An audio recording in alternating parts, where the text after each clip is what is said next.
it was what, June? June. A year. This June, year. I'm just kidding.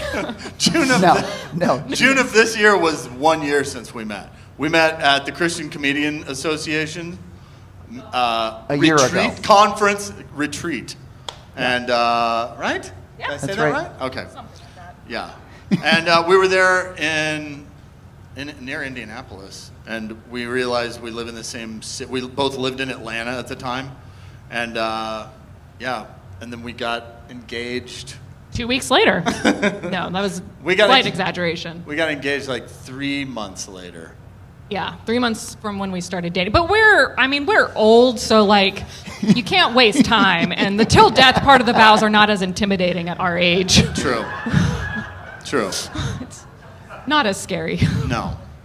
What's interesting is I was with you, Kristen, right after the CCA, the Christian Comedy Association, retreat, and Robert G. Lee was also a part of that event, and we were traveling to go do something.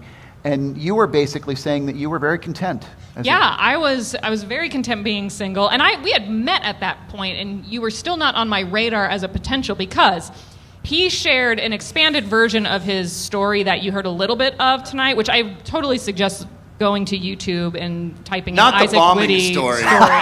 No, sorry, for his being free from drugs and alcohol, Yes, that and one. how Jesus redeemed you. Right. So he tells this story, but he doesn't give any years or dates or timelines. And if you guys see his hair now, hold on, I'm gonna do this. Okay, he's a bald guy growing his hair out, and this is a mild version of what he was doing. When I met him, his hair was all over the place. He had like baggy road comic clothes on.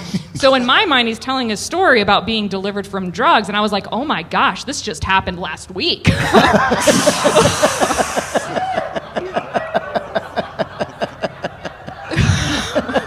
Totally profiled him unfairly. Like 4 years ago, I think, at the time.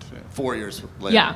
So it had been a while, and he was really solid in his faith, but just I profiled him based on his appearance. And then we started to get to know each other in Atlanta, and that's when I realized, I was like, oh, he's not a new Christian. He's been free from this, and was very solid believer. Yeah, we like talking about the Bible together. Like, it was crazy. Like, he brought up Judah and Tamar on our first outing, which normal. you're like, that's how you know he's the one, he jumps right into that story. It's my favorite Bible story.